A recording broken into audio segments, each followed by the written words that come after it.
Kanaaf achuma dhaabbadhuuti waa jedhe naawwan koo hin fayyaa gaafa inni jedhu namichi kuni kanaaf gooftaa Yesuus Kiristoosii kallattiidhaan gaafa inni achuma dhaabbatee sagalee baasu sagaleen sun sagaleensaa naawwasaa akkuma sanaan akkuma inni gaafa inni galu naawwansaa fayyada. Kanaaf waan tokkoon isinitti hima galgala kanaa maqaa gooftaa Yesuus Kiristoosiin jireenya keessaniif, hafuura keessaniif, mana keessaniif sagaleen dhimma baasa. Caaltuudhaaf sagaleen dhimma baasa. Ayyaantuudhaaf sagaleen dhimma baasa. Kiyyaadhaaf sagaleen dhimma baasa. Baroodhaaf sagaleen dhimma baasa. Asteeriif sagaleen dhimma baasa. Boontuudhaaf sagaleen dhimma baasa. Abdiidhaaf sagaleen dhimma baasa. Humna maqaa gooftaa Yesuus Kiristoosiin ilaa waan isin rakkise, waan isin Waaqa irratti waamaa jettan, waan isin jireenya keessan rakkise, hafuura keessan rakkise, sammuu keessan rakkise, jireenya keessan dhiphise, wanti isin rakkisaa jiru yoo jiraate galgala kanaa jalqabee sagalee irratti baaseera. Maqaa Yesuus Kiristoosiin ilaa anamma kunoo asuma dhaabbadhu. Waa jedha. Achuma dhaabbadhuuti asuma dhaabbadhee waa jedha. Waaqayyo dhaabbatee achuma dhaabbatee gaafa inni jedhu naawwan hangafa dhibbaa sun bilisa ba'e. Sa'aatii kanaa jalqabee manni kee bilisa ba'a. Jireenyi kee bilisa ba'a. Hafuurri kee bilisa ba'a. Tajaajilli kee bilisa ba'a. Hojiin kee bilisa ba'a. Deemsi kee bilisa ba'a. Dubbannaan kee bilisa ba'a. Hafuurri kee bilisa ba'a.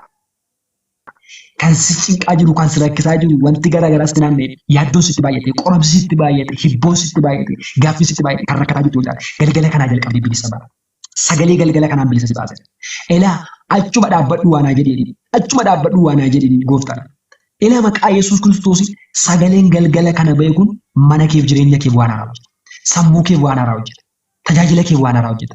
Ol galuuf gabbuu keetii waan haaraa hojjeta. Maqaa gooftaa Yesuus Kiristoos galgala kanaa jalqabee humna maqaa gooftaa Yesuus Kiristoos wanta gaaffii sitti ta'e deebisii kenneera maqaa deebisii kenne. Humna maqaa gooftaa Yesuusiin deebiin isiniif kenname. Deebiin isinii kenname. Deebisii kennameera. Obboleettii koo deebisii kenname. Gaaffii si rakkisaa jiru sana, hibboo si rakkisaa jiru sana, wanta si qoraa jiru sana, wanta si qoraa jiru sammuu kee qoraa jiru, wanta jireenya kee qoraa jiru.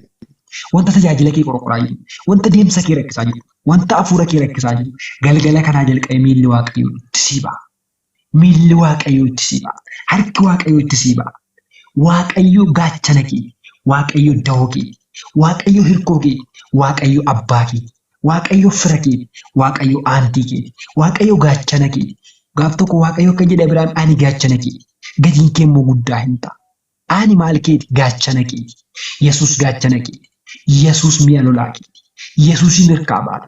Waan jabeessee si qabe hirkaa Yesuusin baata. Waan muddee si qabe hirkaa Yesuusin baata. Galgala kana qabaa garagaraatti qabamtanii kan jettan. Hibboo garagaraatiin qabamtanii kan jettan. Wanti garagaraa sammuu keessan kan rakkisaa jiru. Jireenya keessan kan rakkisaa jiru.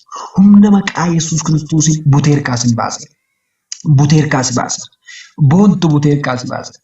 Maqaa Yesuusiin boontuu margaa butee hirkaa si baasa. Boontuu hirkaa si baasa. Asteer hirkaa si baase, abdiin koo jiraataa baduu hirkaa si baase, caaltuu hirkaa si baase, kiyya hirkaa si baase, humna dhiiga hoolichaan hirkaa si baaseera galgala.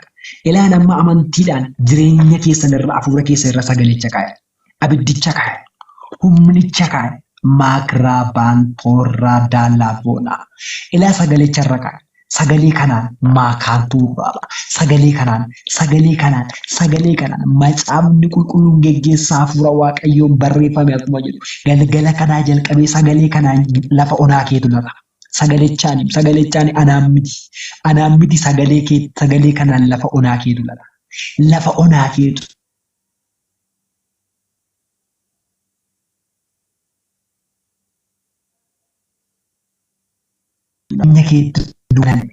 Galgala kanaa jalqabee dukkanni kun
Neetworkiitu baachisa.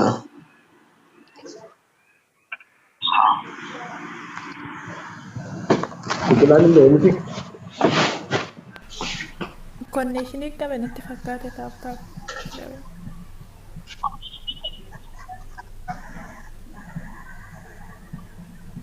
Keessa keessatti waaqayyoon kadhadhaa.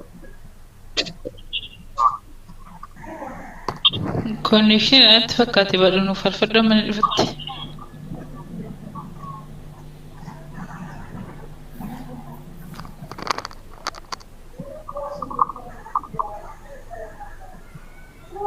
Harkaan taaptaap godha konneeshinii Isin keessaa qabeera. namni hin jirumu.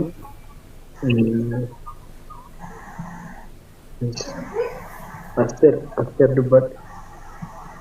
Dubbachaa jira moo oke. Har'aasaa isin keessaa nama tokkoof kennee agarraasaa. Abdiin koo jiraata dubbadha. Innoo gadi nu darbuudha kee taaptaap godha kaa.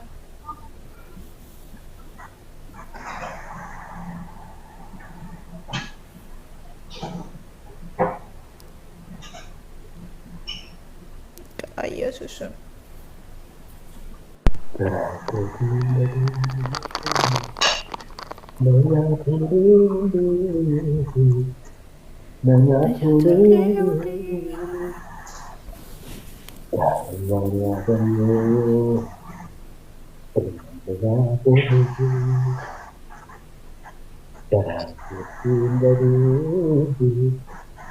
Nanya tole ule, nanya tole ule, mama kayo, urmani na tole, mama kayo, kono, kono, kono, salvate nazdi. Himbadu garagote.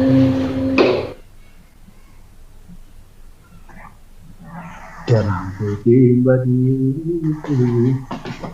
naya tole ule, naya tole ule, mama kayo, urmani na tole.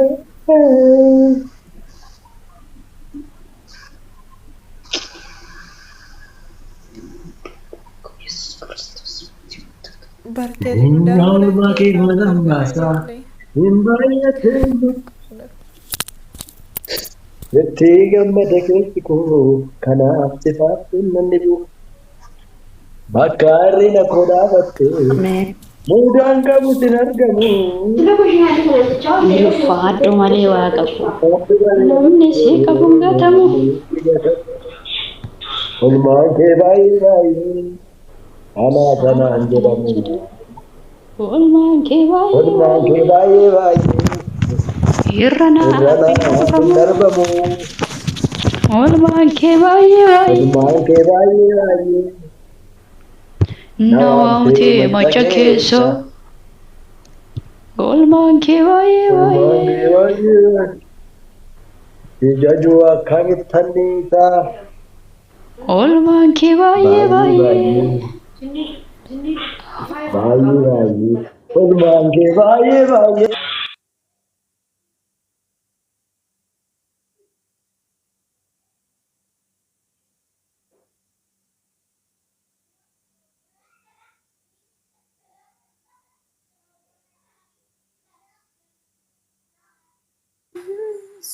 Neetworkii ammoo haasaa akkamii?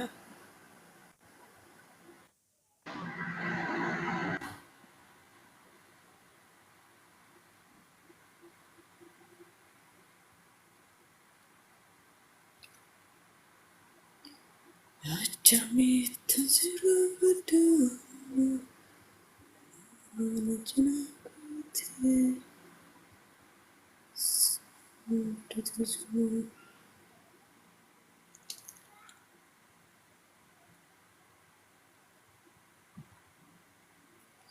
Neetworkii ammoo akkamii? Moonume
አሜን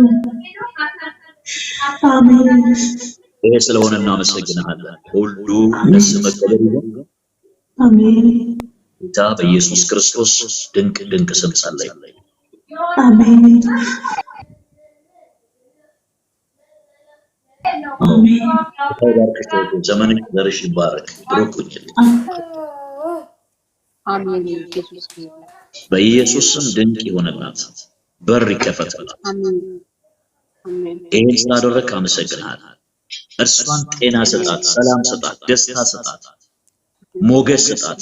ግርማ ላዋ ላይ ይቀመጥ፣ ኃይልና አቅም ይሰጣት፣ ጉልበቷ ይበርታ። እግዚአብሔር ሆይ አንተ በሰጣት ጊዜ በዚህ ጊዜ ፊትህን ትፈልግ፣ ማስተካከል የሚገባትን ታስተካከል።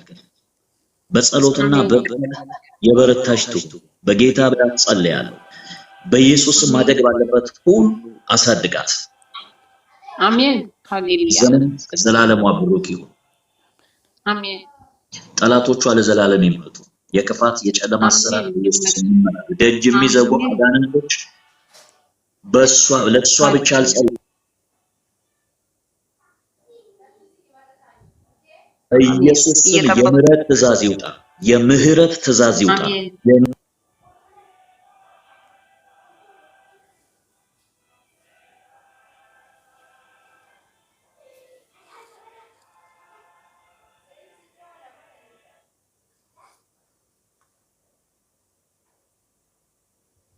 ፈጥነው አዋጅ ያውጁ፣ ፈጥነው ይስተካከልላቸው። በዚህ ምድር የሚኖሩ ሁሉ በኢየሱስ ስም ነገራቸው ይስተካከል። አሜን ይስተካከል በጌታ በኢየሱስ ስም ጸልያለሁ። እየተሸማቀቁ ፖሊስ ባዩ ቁጥር እየተሸማቀቁ ቤተክርስቲያን ሲመጡ ከዚህ በኋላ መሸማቀቅ ይብቃ። ህጋዊ ያደርጋቸው። ህጋዊ እንዳይሆኑ የከለከላቸው ነገር ሁሉ ከላያቸው ላይ ይሰበር። አሜን ኢየሱስ ጌታ ነው። አሜን ሲጸልይበት ነበረ። አሜን እግዚአብሔር ሆይ ጸልይ። ፓስፖርት ለማውጣት በጣም ሲቸገር ነበር። አሜን እግዚአብሔር መልካም ያርግላችሁ። ላንቺ ብቻ አይደለም፣ በዚህ ላይ ላሉ ሁሉ በኢየሱስ ስም በእንዲህ አይነት ሁኔታ ላላችሁ ጸልያለሁ። አብሬ በኢየሱስ ስም መከናወንን እግዚአብሔር ይስጣችሁ። የፓስፖርት ችግር፣ የወረቀት ችግር በኢየሱስ ስም እግዚአብሔር በዚህ ምክንያት ሶልቭ ያርግላችሁ። አሜን ኢየሱስ ራሱ እግዚአብሔር ሶሉሽን ሆኖ ይገለጥ፣ መፍትሄ ሆኖ ይገለጥ። አሜን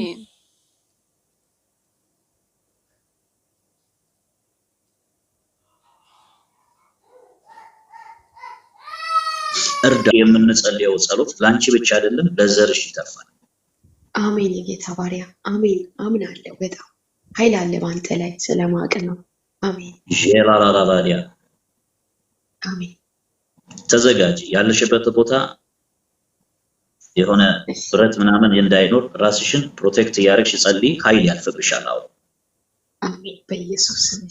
ጃኮቫ አንቴኒያ እስቲ ቪዲዮ ላይ ማድረግ ትችያለሽ? እችላለሁ። ኤታ ዙራ ፕራይዚንግ መንፈስ ቅዱስ መንፈስ ቅዱስ መንፈስ ቅዱስ መንፈስ ቅዱስ መንፈስ ቅዱስ ማይቶዜኒያ ፕሮቫቲያስታኒያ ኃይል ይለፍ።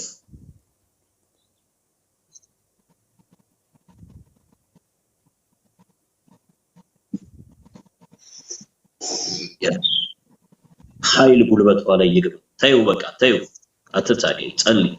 ኦኬ ኦኬ ኦኬ። አይቼሽ ነበር፣ መተሽ ነበር። ኦኬ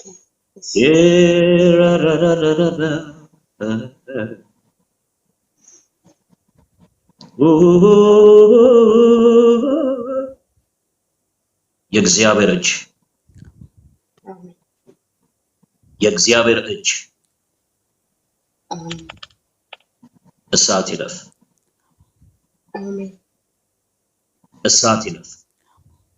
አሜን ጉልበቷ ይታደስ፣ አሜን በኢየሱስ አቅሟ ይመለስ። አሜን በኢየሱስ ክርስቶስ አሜን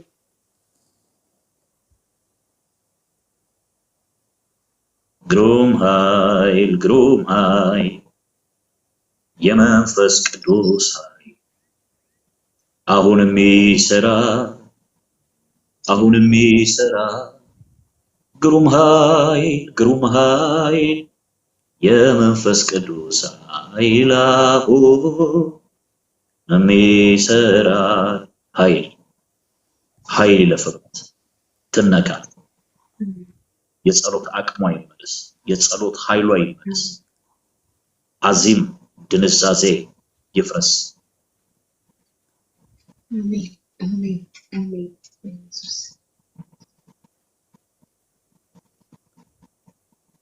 ጂላዶ